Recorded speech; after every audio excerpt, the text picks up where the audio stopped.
Welcome to the deep dive. Today, we're taking your sources as our jumping off point to look at something pretty central, building a future that actually feels fulfilling. Right. And crucially, how to sort of untangle ourselves from past stuff that might be holding us back.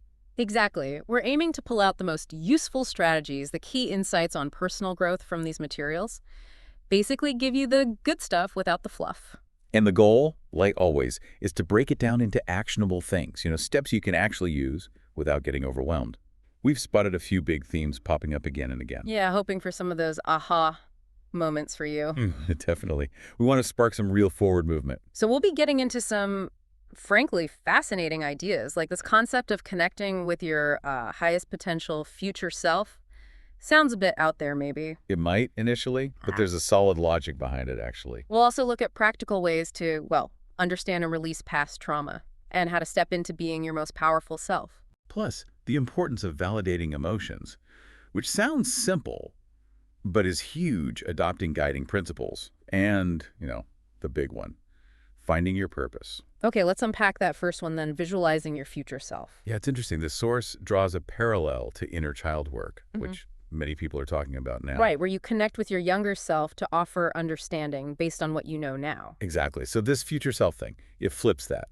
You're reaching forward, connecting with the highest potential version of you down the line. As a tool for growth right now, like reverse engineering your own development. Kind of, yeah. The source gives a pretty clear process. Find a quiet spot, maybe journal a bit first. Get your thoughts down. Then meditate for a few moments, get centered. And then the core part. Picture a peaceful place and, well, invite this future self in. And it stresses asking for the highest possible version. Right. And interestingly, it warns that your first image might be unsettling. Like scary. Yeah, but it frames that as just your current fears bubbling up, not the real potential.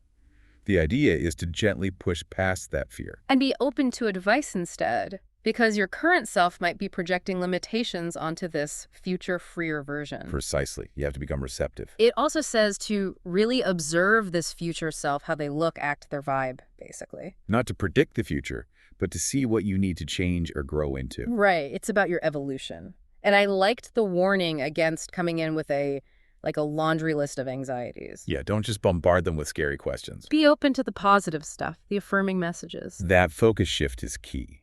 Less, what if it goes wrong? Yeah. And more, what guidance confirms I'm okay or needs adjusting. And then there's that exercise, imagining your future self handing you keys. Oh yeah, keys to parts of their life.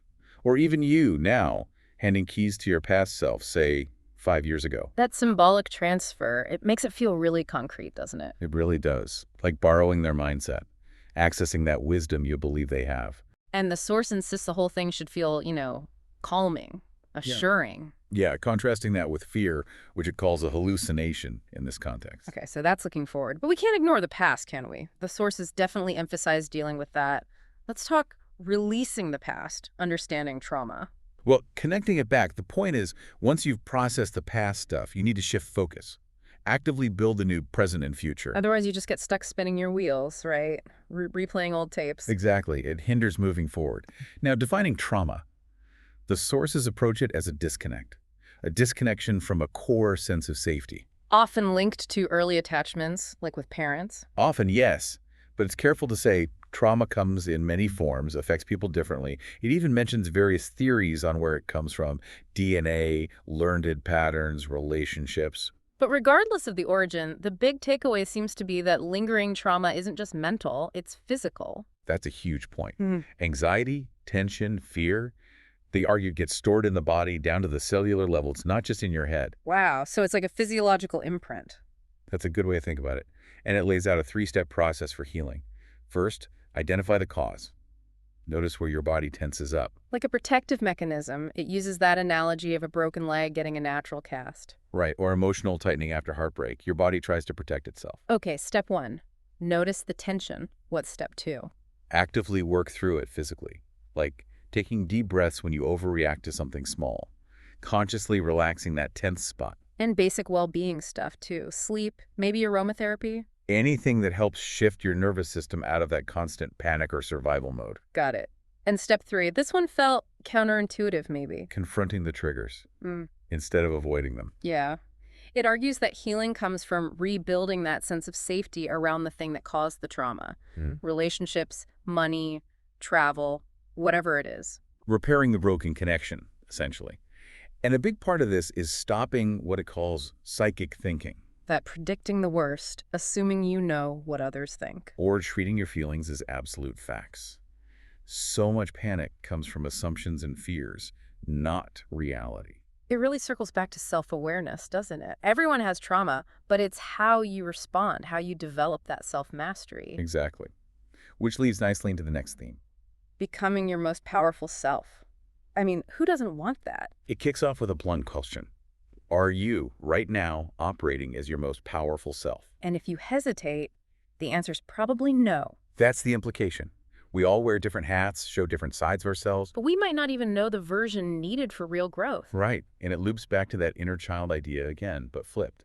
Connect with that future powerful self. And the action step is surprisingly simple. Just ask yourself regularly.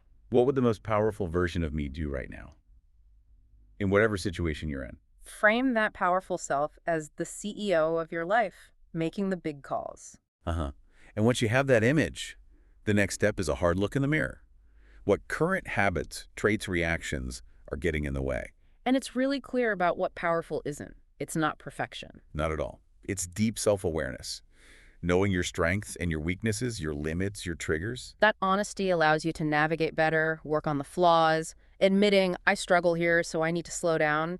That's presented as strength. Absolutely. And part of that strength is being willing to be disliked. Not maliciously, but just not needing everyone's approval. Exactly.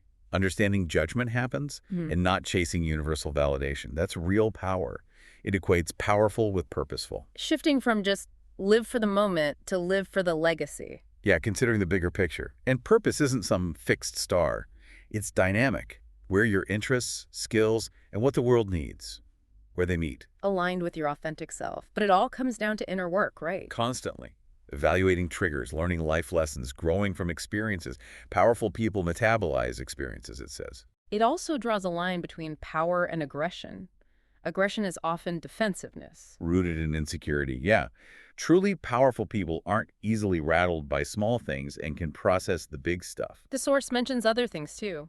Simplifying life, letting actions speak louder than words. Recognizing lessons, embracing vulnerability, designing routines. Always asking that question, what would the most powerful me do? Okay, that's a powerful framework. But emotions, they can still trip us up, right? Which brings us to validating feelings. Yes, and this is presented as, like, low effort, high impact, a simple technique that can disarm, open things up, heal. It's fundamental. And the key distinction, validating feelings isn't agreeing with them. No, it doesn't mean they're right or logical or healthy. It just means acknowledging the feeling exists. It's a human experience. We all know that relief when someone just gets how we feel, even if they don't agree. Totally. Or seeing relatable stories, even sad ones. Mm. And when you allow yourself to feel something, anger, grief, you're less likely to dump it on others. That makes sense. It connects people acting out to needing affirmation because they can't self-validate. Yeah, that search for external validation can show up as neediness, negativity, always focusing on problems. It even links unacknowledged grief to self-sabotage. Like you resist joy because sadness hasn't been dealt with. Subconsciously, yeah. The analogy used is feelings like water in ducts. Thoughts affect the water quality. Suppressing feelings blocks the ducts, causes pressure, damage. Validation lets it flow. Right. And it mentions positive disintegration. Sometimes falling apart emotionally is a necessary reset, especially when suppressed feelings finally get validated. Therapy, venting, catharsis, they all help with validation. But ideally, you also learn to process feelings in real time. And validation at its core is just letting yourself have the feeling. Crucial for healing trauma, letting it all out without judgment. It uses grief as an example, letting it come in waves, not fighting it. Often, if you just acknowledge an emotion, it passes if no action is needed. Of course, we can't always express everything openly. Social norms. True. So creating safe spaces or times is important. Journaling, time alone, a good cry. And it reframes crying not as weakness, but strength. Yeah, emotional resilience. And validating others. Start with, it's okay to feel this way. Radical empathy. Shaming just shuts people down. Acknowledging intense feelings are possible without life ending. or that devastation is okay when things are devastating. That lightens the load for others. Just like self-validation helps us internally. And learning to validate others helps us validate ourselves. Emotions become informants, not threats. They show us what we value. Okay, understanding our emotions is huge. Now, building on that, the sources talk about adopting personal principles. Right. This addresses that feeling of being lost or fearing things could collapse. Principles offer a more solid foundation than just inspiration or positive thinking. It argues that just getting more money, another relationship, a better job won't fix underlying issues without a shift in perspective. Those examples hit home, right? High earners in debt, people unhappy in dream jobs. The common factor is often you. The you variable, without principles, problems just follow you and grow. And good things can actually act as magnifiers, Mhm. highlighting where you lack principles. If you don't have financial principles now, more money might just mean bigger financial problems later. Same with relationships, maybe? Lack of self-worth principle? Exactly. So what is a principle here? A fundamental truth, cause and effect, a personal guideline, not just an opinion. Like the money examples. Prioritize debt repayment. Understand compound interest. Oh. The goal is shifting from just surviving day to day. To long-term thriving. It references Stephen Covey principles or like natural laws, like gravity. Objective. We control our actions, principles control the consequences. Eat well, get healthier, write consistently, build a body of work. Repay debt, clear the balance, invest wisely, get returns. It mentions Benjamin Hardy too, the law of the harvest. Consistency compounds, even small actions. That daily coffee cost adding up over years. Right. And sticking to your principles brings a sense of accomplishment, even without immediate results. Like investing. You know you're doing the right thing for future you. Small, repeated actions build big outcomes. And this is why just inspiration isn't enough. Because inspiration is often about feelings, not grounded in those natural laws, those principles. You get excited about a vague idea. Without thinking about the daily grind needed. Exactly. Which leads to disappointment. Unprincipled inspiration. More confusion. So how do we start building these principles? Identify core values.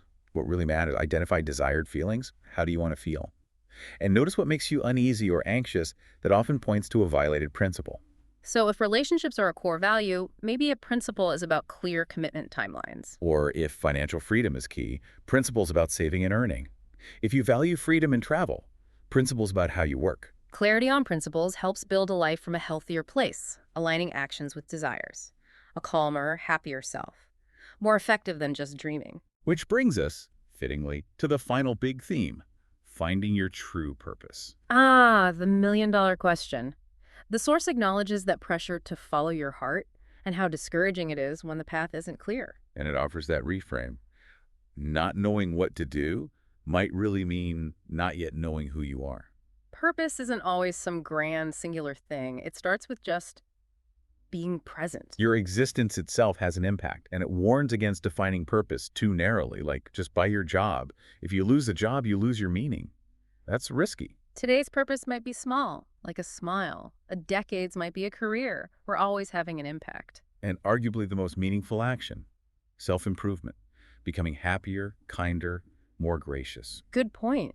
And knowing your purpose doesn't mean life gets easy, right? Not at all. Constant clarity might even mean you're on someone else's path, not your own.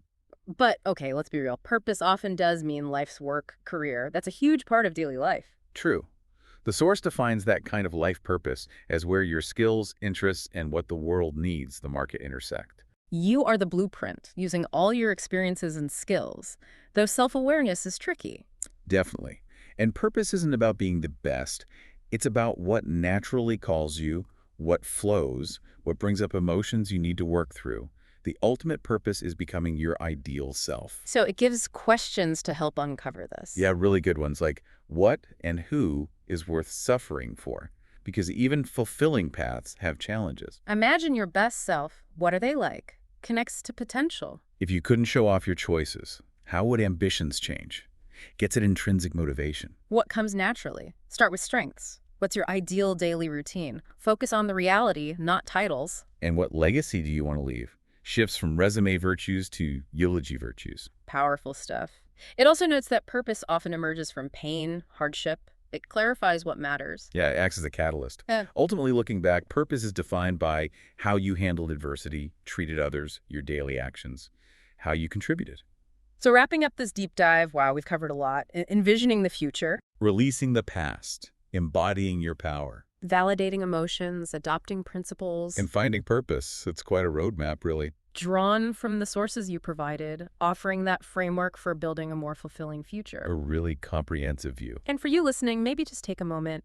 What's one idea from all this that really landed for you today? Yeah, just one takeaway. And maybe what's one tiny thing you could do, starting now, to apply it? It's all about making these concepts your own, isn't it? On your unique path of growth and self-discovery.